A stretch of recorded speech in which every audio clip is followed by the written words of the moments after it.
Stories from the pages of time. Stories of triumph and tragedy, adventure and achievement, as we go in search of history.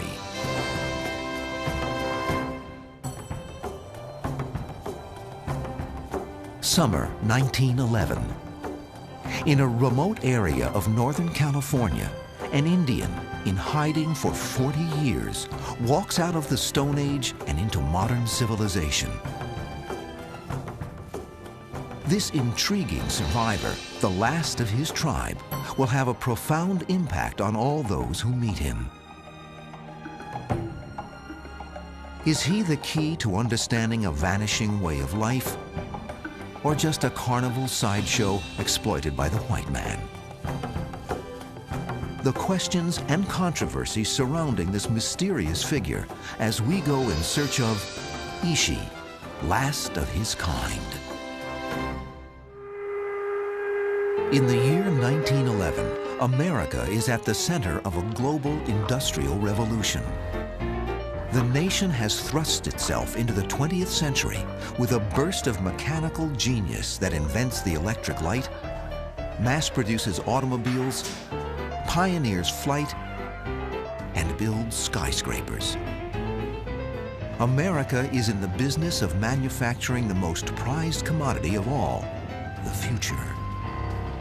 But progress comes with a price. To make way for the teeming cities, the once seemingly endless frontier must be tamed.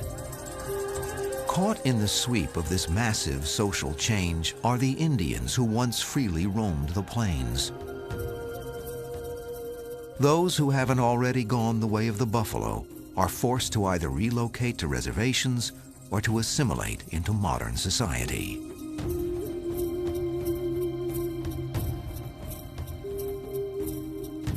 By 1911, the only places most Americans can see Indians are at Wild West shows or at movie theaters, where silent melodramas often portray them as noble savages. No longer are Indians seen as fearsome obstacles to manifest destiny. Now they are viewed as tragic figures symbolizing a bygone era.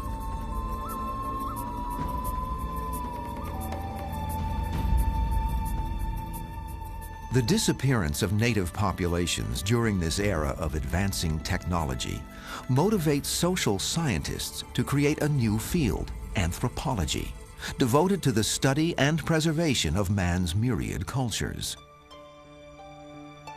Practitioners of this new discipline are called salvage anthropologists. They believe their mission is to salvage and record the ancient ways of the first Americans. Among them is Alfred Kroeber, the first professor of the new anthropology department at the University of California at Berkeley. Alfred Kroeber became the director of the first museum of anthropology west of the Mississippi River. Now, he wanted to build an institution that was as big as the Smithsonian, and he wanted to do that here in California and study Western cultures, Indian cultures, like they'd never been studied before. What Kroeber seeks above all else is an Indian whom he describes as uncontaminated. The reason that people like Kroeber were looking for the uncontaminated Native American was that they wanted to know for sure that what they were recording was based on strictly a Native American point of view and not influenced by having had contact with ranchers or other kinds of people. In the summer of 1911, Kroeber finally gets his wish. A man emerges from the wild and walks into modern civilization. He will prove to be the lone survivor of a once elusive tribe. The man's wanderings have led him to a slaughterhouse outside the town of Oroville, California, perhaps to seek food or shelter. When startled employees find him crouched in a corner, they cover his naked and emaciated body with a canvas smock and phone the sheriff, informing him that they have something out there, but don't know what it is. The sheriff isn't sure either. For the sake of public safety, he locks the unusual-looking man in a jail cell until the Bureau of Indian Affairs determines what to do with him. I imagine he was scared to death at this point. Given that he had made the decision to do this, maybe he thought that he was already dead. Maybe he was in an afterlife situation. It's hard to tell. In the sheriff's office, a curious crowd gathers around a cell usually reserved for the insane, watching the ravenous Indian devour a meal of beans and donuts. The onlookers wonder aloud, who is this primitive stranger and where does he come from? In the quest for answers, the sheriff calls in local assimilated Indians and even Chinese residents to speak in their native tongues with the man who will soon be known as Ishi. When Ishi came out in 1911, there weren't any wild Indians living in North America. Most of the Indian people had been assimilated into boarding schools, put on the reservations, or forced into some kind of normal labor. People were not living the old traditional ways. Ishi was the last. This last wild Indian cannot communicate with his captors through words. Only through pantomime can he tell his story. Gesturing with his fingers, he indicates that he comes from up north. He was with 3 others, but 2 had drowned, and the other was partially eaten by coyotes. Ishi's hair is singed close in mourning for his lost companions, a common Northern California Indian ritual. Finally, pointing to himself, he indicates that he is alone and the last of his people. Ishi's story spreads quickly, mostly through sensational news stories that describe the polite, friendly Indian as a savage, Stone Age wild man. This incredible story reaches Professor Kroeber at Berkeley, who recalls an earlier sighting of a people like Ishi in the same area in 1908. Could the wild man of Oroville have come from that area? If so, how did he manage to survive? Kroeber sends his colleague, T.T. Waterman, to Oroville to investigate. Waterman was very different from Kroeber. Kroeber was the epitome of a scientist, the man who stands back and looks at people from a distance and studies them and calculatingly writes everything down. Where Waterman was a man who might go out and drinking with the boys, a man who was also a scientist and who took his work very seriously, but at the same time could get out in the field and have a good time with people. When Waterman arrives in Ishi's jail cell, he reads a list of words from various tribal languages to determine which one the Indian spoke. For a long time, the two struggle to communicate, until Waterman speaks a word in the Yona dialect. An agreement was finally reached on the word for which his cot was made, sawini, or yellow pine. His face lightened up at this word, though he evidently could hardly trust his senses. These were probably the first intelligible sounds he had heard from a human being in 3 years. Waterman sends for an interpreter, Sam Botwe, an assimilated northern Yawni living nearby in the town of Redding. But hope for a warm meeting between the two distantly related tribesmen is dashed. Ishi was put off by Sam Botwe because when he first met him, Sam presented himself as being part of the white culture, and he sort of lorded himself over on Ishi. And so all that came across to Ishi. I mean, Ishi didn't consider himself inferior to anybody. He felt good about himself. He felt good about his culture. After a brief, strained conversation, Botwe determines that Ishi is from a tiny band of the southern Yona called Yahi, a group about whom little was known. With such an unlikely pedigree, Ishi is the uncontaminated Indian for whom Kroeber has long been searching. Kroeber immediately secures permission from the Bureau of Indian Affairs to bring Ishi to San Francisco for study. Preparing to board the train to San Francisco, Ishi looks like a man caught between two worlds. He wears a white man's shirt, jacket, and pants, but his feet are bare, still unaccustomed to the constraints of shoes. Waterman, who stood protectively by his side, later recalls Ishi's first reaction to the approaching train. As number 5 appeared in the distance, Ishi wanted to hide behind something. He had seen trains wandering by in the distance, but he had not known that they ran on tracks. He visualized a train as some devil-driven, inhuman prodigy.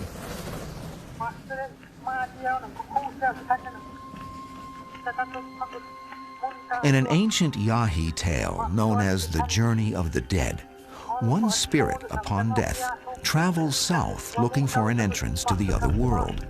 The spirit either burrows underground or takes wing and soars through the sky. Just 1 week after his appearance in Oroville, Ishi, the last Yahi, will embark on a journey south like none his people had ever taken, and will enter another world stranger than they could have imagined. On Labor Day 1911, Ishi, the savage Stone Age wild man, arrives in San Francisco. Immediately, vaudeville promoters besiege his chaperone, anthropologist T.T. Waterman, with offers as high as $2,000 just to put the Indian on stage. Waterman firmly declines.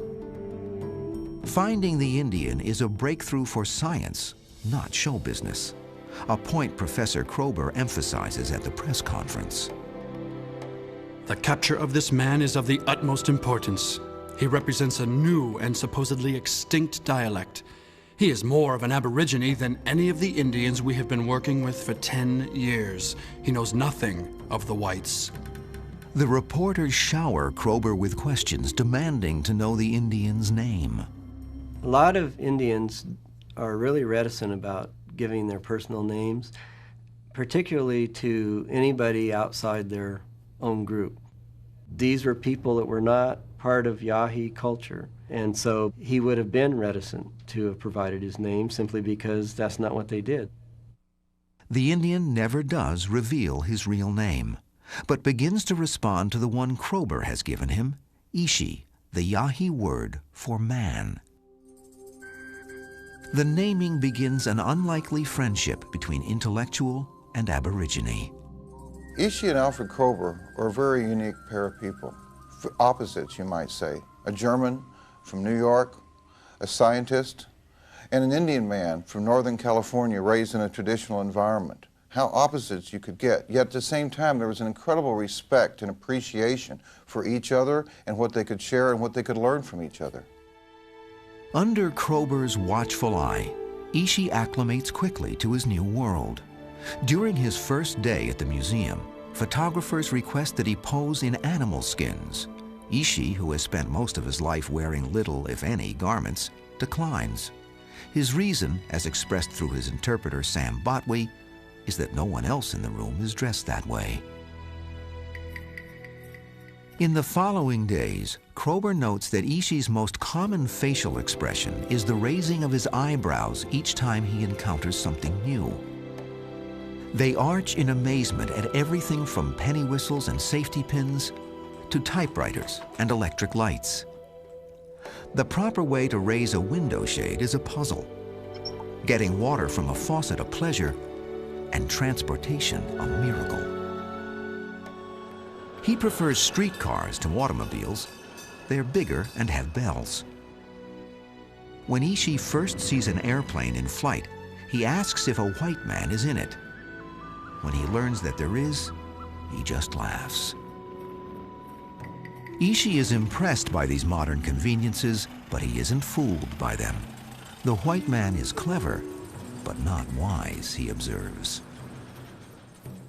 I think Ishi looked at the white man as not being in tune with the natural world, that they altered stuff, they destroyed things, they did not try to work with nature, they basically tried to conquer nature. And I think a lot of Native Americans have that same point of view.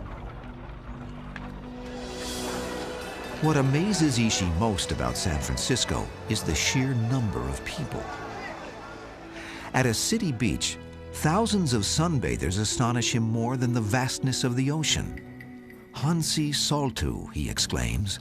Many white people. Those same crowds come to see Ishi at the museum, where Kroeber has given him a room surrounded by exhibits of Indian artifacts. Every Sunday afternoon, Ishi gives demonstrations, showing visitors how to build a shelter, make a fire, and chip arrowheads from seltzer bottles, which he gives away as souvenirs.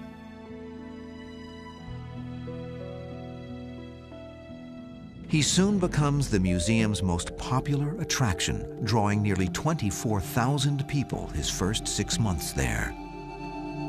People find it very odd that he lived at the museum and try to see him as a specimen, but they actually had some residential rooms that a number of people lived in the museum.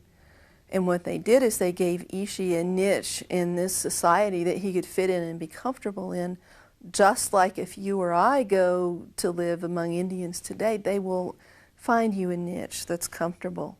And so I think Ishi saw them as doing the same thing for him, being hospitable, that he would have done for them. Though comfortable living within the confines of the museum, Ishi's constant exposure to the crowds takes its toll. After only a few months, he contracts pneumonia. Waterman briefly considers placing him in a glass enclosure to satisfy the public demand to see him, but rejects the idea. Ishi recovers from his illness under the care of Saxton Pope, a doctor at the University Hospital, and a man with whom Ishi will develop a deep and lasting bond. Pope had been raised in South Texas. His father was an Army surgeon. He'd seen Indians only as enemies and somebody to be fighting with. When he met Ishi, he found somebody that he could be a friend with and somebody that he could really respect. Ishi taught him how to hunt with a bow and arrow, and Pope loved it. And they would keep score of who won each one of these shooting contests. And amazingly, Ishi never won.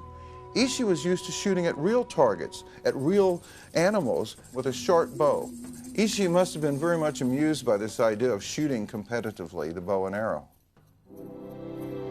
Pope invites Ishi to accompany him on his hospital rounds. He marvels at the Indian's naturally compassionate bedside manner. His affability and pleasant disposition made him a universal favorite.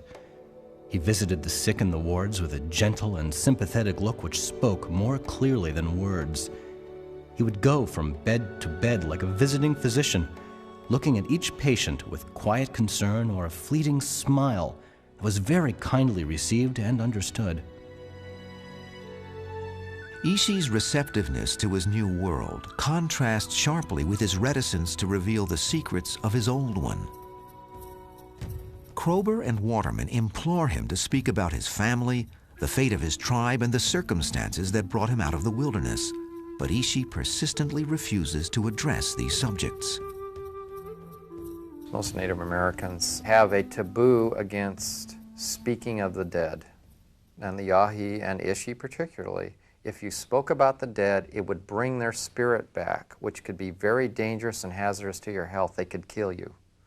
So that's a pretty good reason not to speak about the dead. It's very unfortunate for anthropology because he wouldn't speak about those people, at least directly. Instead of speaking directly about his people, Ishi recites songs and stories about the Yahi way of life. Kroeber and Waterman record them on Edison wax cylinders, forerunners of audio cassettes and CDs. We get a glimpse of Ishi's sense of humor when he starts telling the story of wood duck. It's a very humorous story about a courtship between a wood duck and these other animals.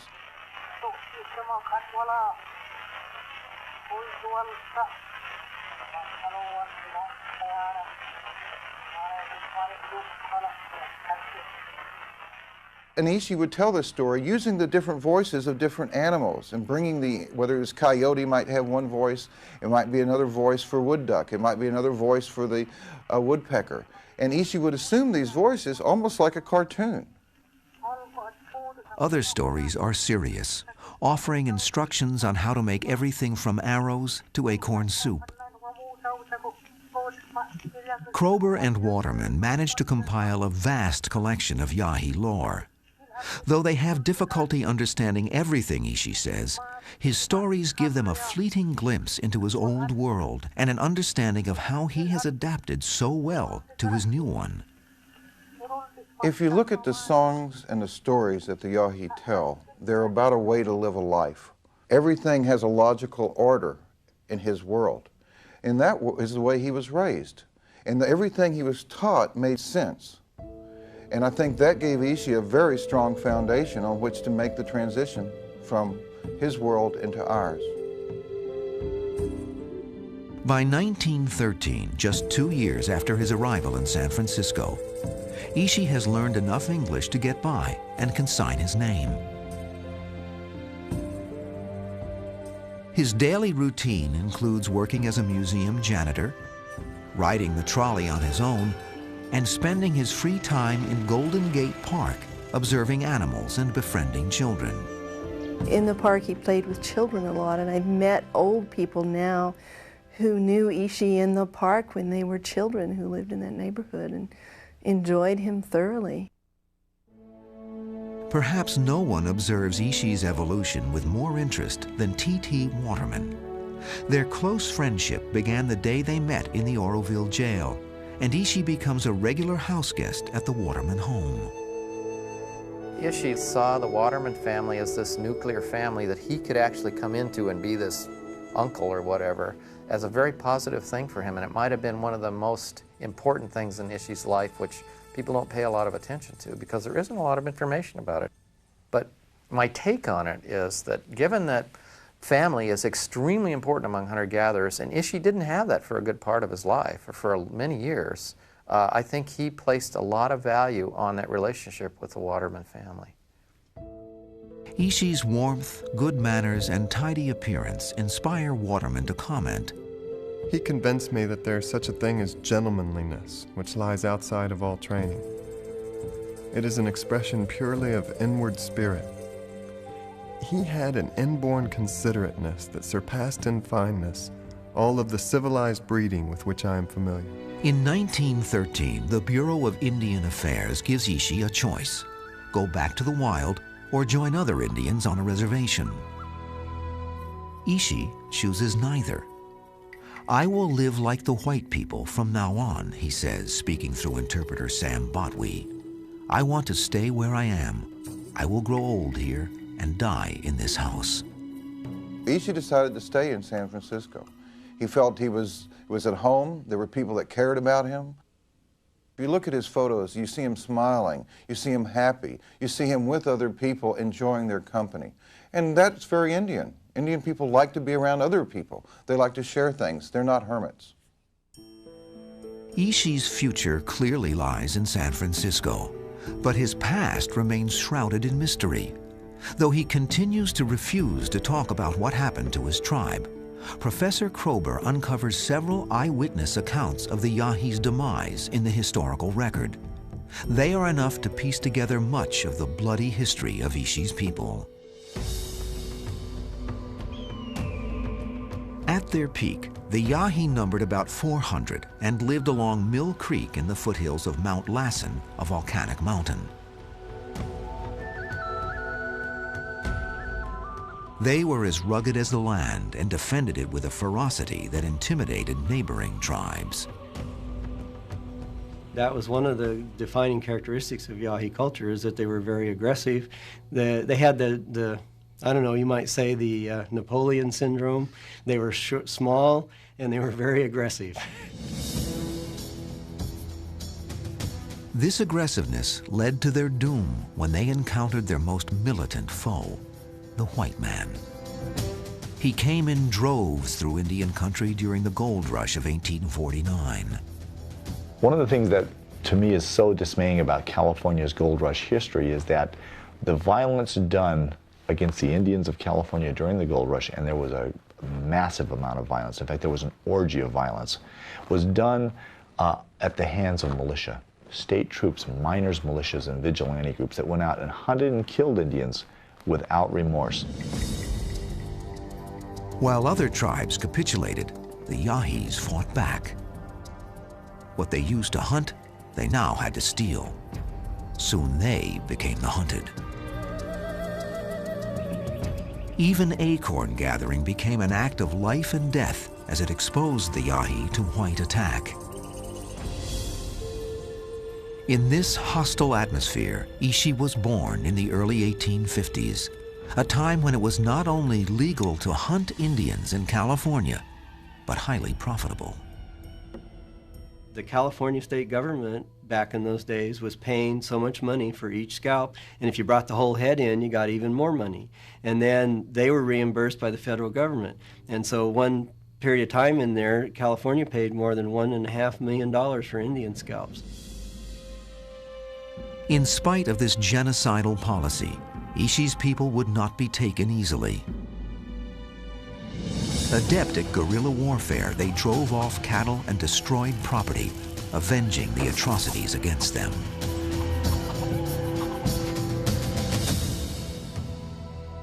When innocent women and children were found dead, local whites took decisive action. They raised $3,000 to fund vigilantes who vowed to exterminate the Yahi.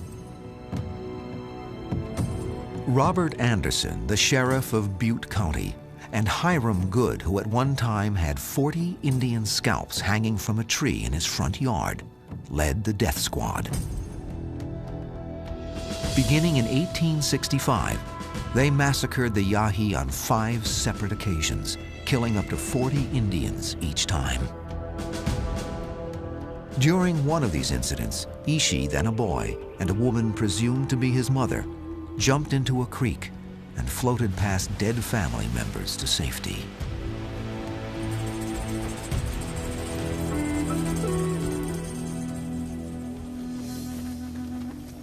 The Yahi tried to surrender, ceremoniously offering a friendly rancher 5 bows, but were scared off by a ranch hand whom they mistook for a vigilante.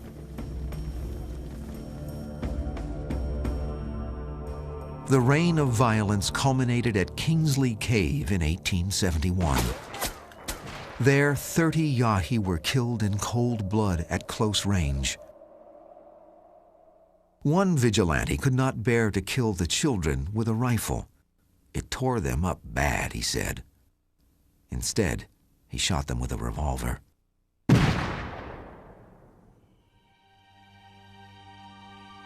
After this last attack, the vigilantes considered the Yahi all but extinct. A few, perhaps as many as a dozen, managed to survive. Among them, Ishi, then about 10 years old. They retreated into the rugged terrain around Deer Creek and were rarely seen again. Ishi's life in hiding was very different from what it was before. In the past, they lived along the rivers. They lived out openly. Well, they could no longer do that in hiding. They had to exist on small amount of resources in a very confined area. That confined area, measuring no more than 2 miles long and a half-mile wide, featured a rocky cliff overlooking the Sacramento Valley. The Yahi called it Bear's Hiding Place. There, Ishi and his fellow survivors skillfully avoided detection. I mean, they were hiding right there under the noses of everybody. They built rock walls, put up posts, and probably stretched deer hides and stuff so you could hide fires. They had cracks in the ceiling so the smoke would get trapped in the ceiling of the cave instead of going out into the open. Ishi and the others eked out an existence, taking whatever they needed to survive from surrounding ranches. Glass from bottles and windows replaced obsidian for arrowheads. Guns were not used as weapons, but rather dismantled and their parts used for tools. They lived like this for nearly 40 years, their numbers slowly dwindling until only Ishi remained.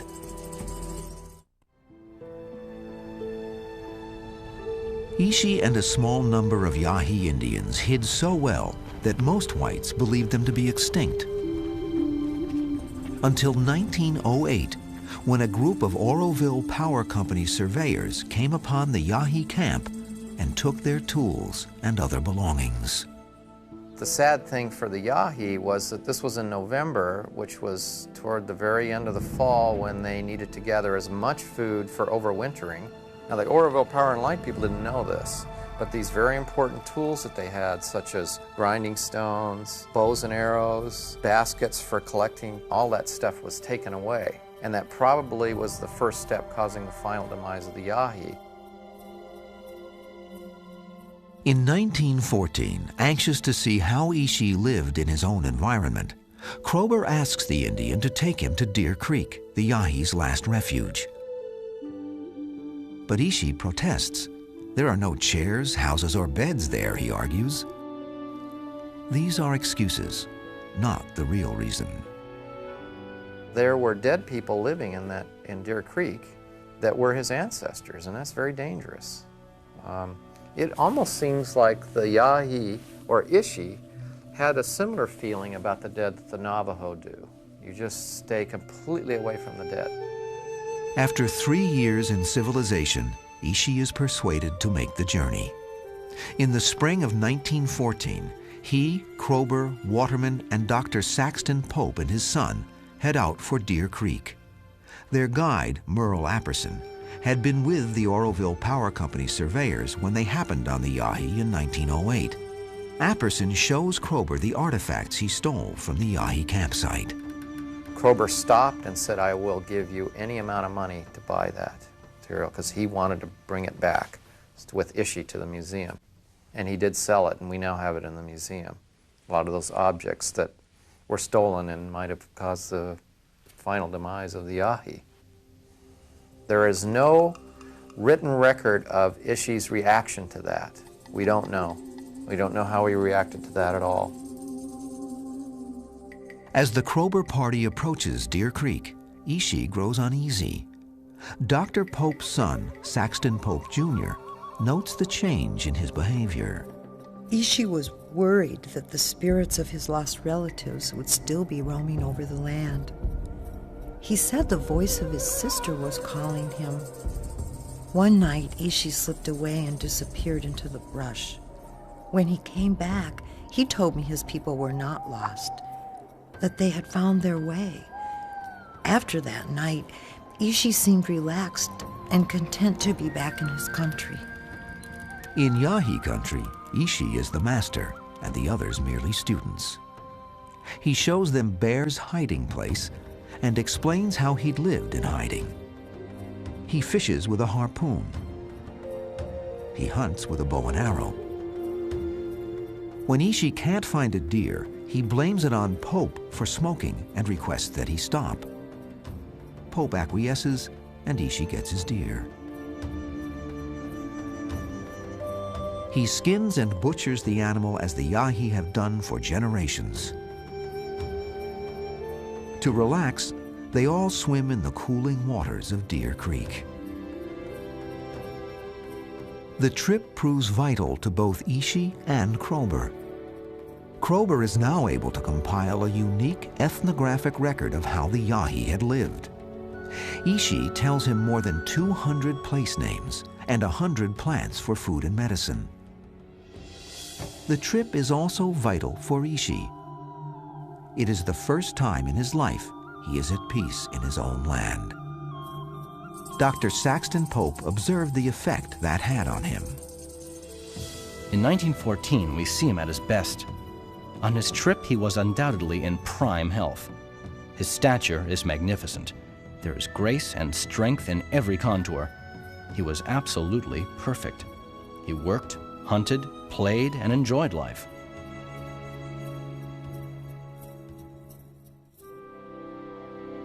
After a 4-week trip, the group returns to San Francisco, where in 1915, Kroeber convinces Edward Sapir, a brilliant linguist from the Canadian Geological Survey, to work with Ishi and translate the stories the anthropologists still can't understand. For 4 years, they had suffered through a lot of difficulty in communicating with him, to the point that they really could not understand some of his stories at all, or could just barely understand them. And when Sapir came, that was somebody that Ishi could talk to, who could understand his language, He could understand some of the complicated concepts that he was trying to communicate. And I'm sure that it was a lot of fun for Ishi to do that. Sapir writes down Ishi's every word and gesture as he acts out his stories. It is an exhausting, time-consuming, and difficult process. In August, after 3 months of intensive work, Ishi collapses.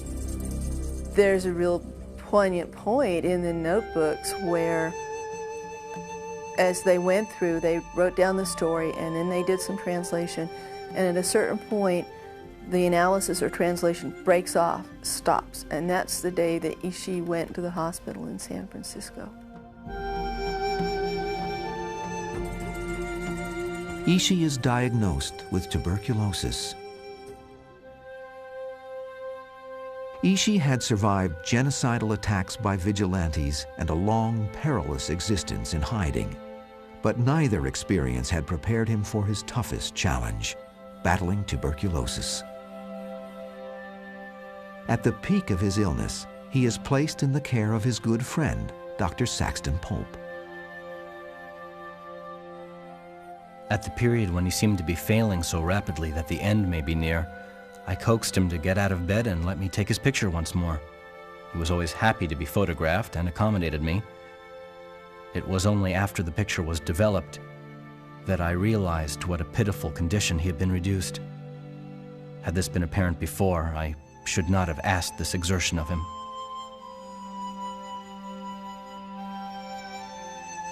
Professor Kroeber, in Europe on sabbatical, receives word of Ishi's imminent death. Worried that Pope will perform an autopsy on Ishi, a violation of a Yahi spiritual belief, Kroeber urgently writes Waterman, expressing rare emotion. As to the disposal of the body, I must ask you, as my personal representative on the spot in this matter, to yield nothing at all under the circumstances. If there is any talk about the interests of science, then say for me that science can go to hell. We propose to stand by our friends.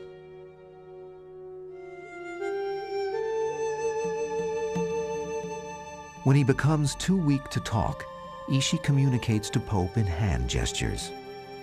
You stay here. I go ahead.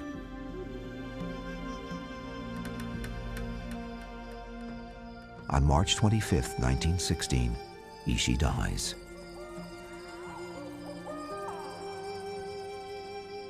An autopsy is performed, and Ishi's brain is removed. Kroeber's letter arrives too late.